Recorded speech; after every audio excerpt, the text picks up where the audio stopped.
আসসালামু আলাইকুম। আশা করি সবাই ভালো আছেন। সবাইকে শুভেচ্ছা আমাদের নতুন একটা ভিডিওতে। আমরা গ্রাফটিং করছিলাম আমাদের আম বাগানে। আজকে আমরা আম বাগানে সার প্রয়োগ করতেছি, জৈব সার এবং পাশাপাশি কিছু রাসায়নিক সার দিচ্ছি। কারণ এই গাছগুলা দ্রুত বেড়ে ওঠার জন্য, এগুলো যেহেতু গ্রাফটিং করা গাছ, আগে আমাদের অন্য জাত ছিল, আমরা জাতটা পরিবর্তন করছি। তো পর্যাপ্ত গোবর সার দিচ্ছি আমরা। গোবর সারটা রিং করে আমরা চতুর্দিকে রিং করে দিচ্ছি। উপরে জাস্ট অল্প করে রাসায়নিক সার এবং কিছু দানাদার বীজ দিচ্ছি, কারণ মাটিতে অনেক পোকা, যে পোকাটা গাছের অনেক ক্ষতি করে। তো এই যে লাল উপরে যে ইয়াটা দেখলেন, এটাই আমাদের বিষ, যেটা পোকাগুলো মারবে, দানাদার বিষ। আর এখানে 3 ধরনের সার দিছি, অল্প পরিমাণে দিব প্রতিটা গাছে। আর এটা হচ্ছে আমাদের সবচেয়ে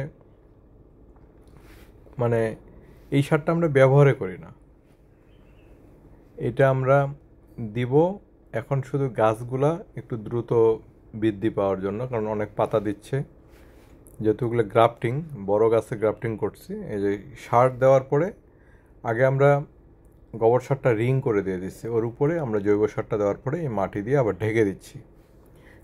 আশা করি আগামী 2 বছর আর সার দেওয়া লাগবে না, কারণ পর্যাপ্ত সার দিচ্ছে। যে পাতাগুলো আমাদের সুন্দর পাতা ছাড়তেছে,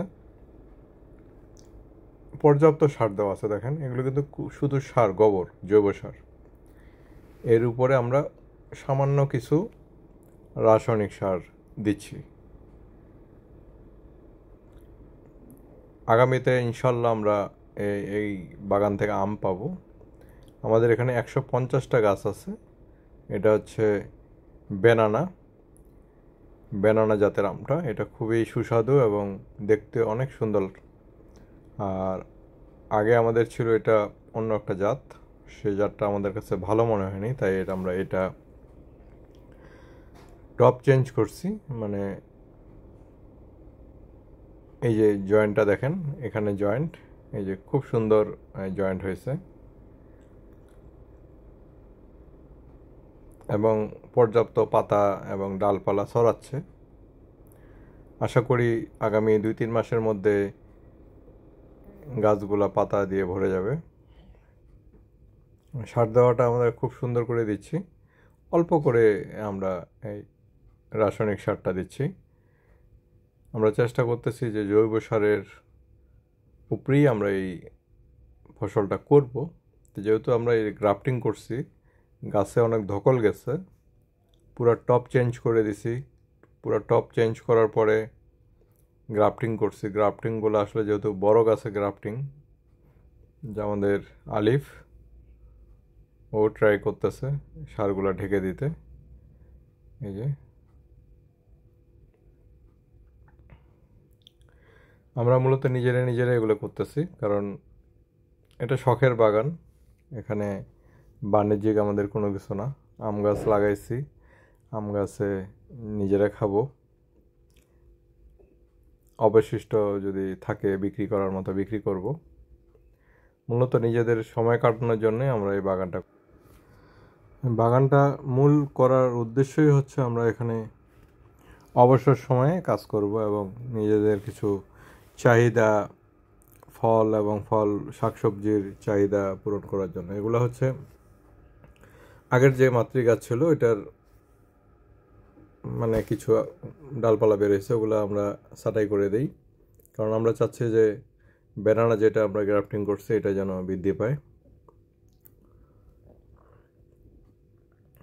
এটা অনেক সময় নিয়ে করা হয়েছে।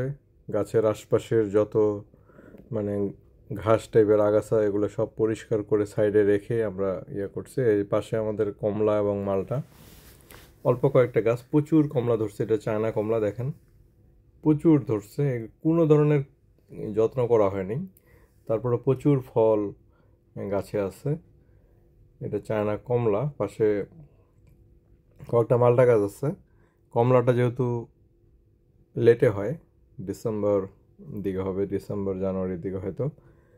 এটা হচ্ছে মালটা, ভিয়েতনামি 12 মাসি মালটা। এটা প্রচুর ধরছে, এটা প্রচুর রস, সাইজ মাশাআল্লাহ ভালো, এই যে নিচে পড়ে আছে। এগুলো খাওয়ার উপযোগী,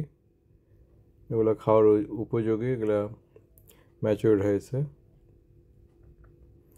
আপনার একটা দুইটা এরকম মালটা কিংবা কমলার গাছ থাকলে আপনার ফ্যামিলির চাহিদা মিটে যাবে। মানে প্রচুর ধরে, এই যে দেখেন বাঁশ দিয়ে আমি করে রাখছি, এটা অনেক ধরছিল।